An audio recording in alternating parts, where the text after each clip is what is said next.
கொரோனாவிலிருந்து மீள break the chain. நோய் தொடருக்கு தடை கொடுப்போம், கொரோனாவிற்கு விடை கொடுப்போம்.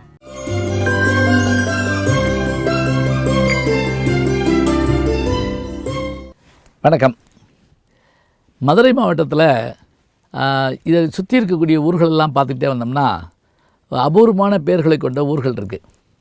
அதில் நிலக்கோட்டைக்கு பக்கத்தில் வைகை ஆற்றங்கரையில் அணைப்பட்டி என்ற ஒரு ஊர் இருக்குது. இந்த பட்டிக்காடா பட்டணமா படத்தில் கூட என்னடி ராக்கம்மாங்கிற பாட்டு எடுத்திருப்பாங்க அந்த இடத்துல. அப்போ ஒரு மலை காட்டுவாங்க. இப்போ கூட நான் ரஜினி மோகன் நடித்த போது அங்கே அதை ஷூட் பண்ணாங்க. அப்போ அந்த மலை காட்டுவாங்க. அந்த மலைக்கு பேர் சித்தர்கள் நத்தம்னு பேர். சித்தர் நத்தம் என்பது பகுதி, சித்தாநத்தம் அப்படின்னு இப்போ அதுக்கு பேர் வச்சுருக்காங்க. ஆனால் உண்மையிலேயே அதுக்கான கல்வெட்டு பேர் என்ன என்று கேட்டால் வரலாற்று ஆய்வாளர்கள் அதுக்கு என்ன பேர் சொல்கிறாங்க அப்படின்னா பொருந்தில் அப்படிங்கிறாங்க.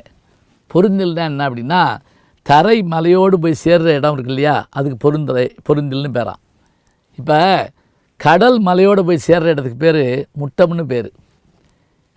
கன்னியாகுமரி மாவட்டத்தில் முட்டம்னு ஒரு ஊர் இருக்குது, நீங்கள் பார்த்துருப்பீங்க. பாரதிராஜா படங்களில் பூரா ஷூட்டிங் அங்கே தான் நடக்கும். அது முட்டம், இது பொருந்தில். இந்த சித்தாநத்தம் என்பது என்ன சிறப்பு அப்படின்னா, சித்தர்கள் நத்தம் என்பது பிற்காலத்தில் சமணர்கள் வந்து அங்கே தங்கியிருந்ததுனால அது தவ ஞானிகள் தங்கியிருந்த இடம், அதனால் சித்தர்கள் நத்தம்னு பேர் வந்தது. அந்த ஊருக்கு இன்னொரு சிறப்பு என்ன அப்படின்னா, சோழவந்தான்லேருந்து நிலக்கோட்டை போகிற பாதை ஒரு பெருவழி பாதையாக இருந்திருக்குது. சோழகுலாந்தக பெருவழி. பெருவழின்னா என்னென்னா, இப்போ ஹைவே சொல்கிறேன் பார்த்தீங்களா, பெருவழி என்று அருமையான வார்த்தை வச்சுருக்காங்க. சோழகுலாந்தகன்னா யாருக்கு பேர்னா, சோழர்களுக்கு அந்தகனாக விளங்கிய பாண்டிய மன்னன், அவருடைய பேரில் ஒரு பெருவழி இருந்திருக்கு. வணிகர்கள் வர்றதுக்காக வந்த வழி. அந்த ஊரில் ஒரு கடுவாய் என்று சொல்லக்கூடிய புலி ஒன்று ஆட்களை அடித்து கொண்டுகிட்டு இருந்ததான். அப்போ வணிகர்கள் போக அஞ்சினாங்களாம்.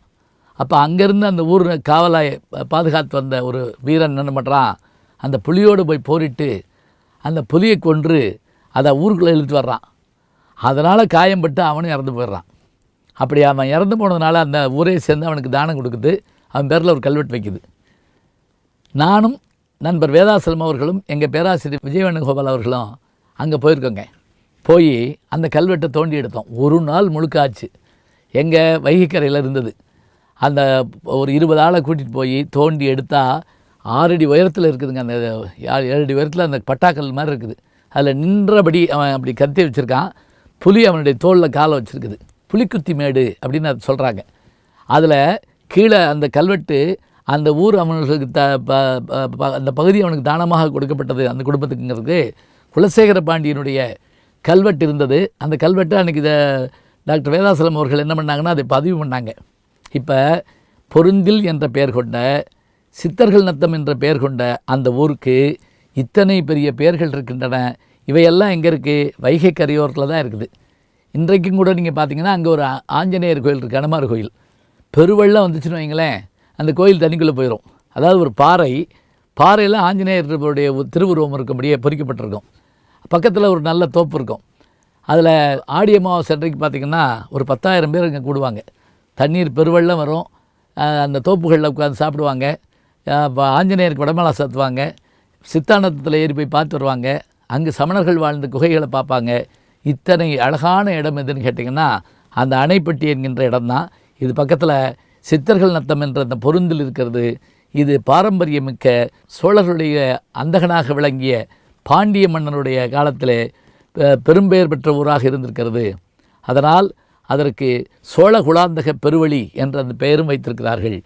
இப்படிப்பட்ட பெருமையுடைய ஊர் தான் சித்தர்கள் நத்தம்.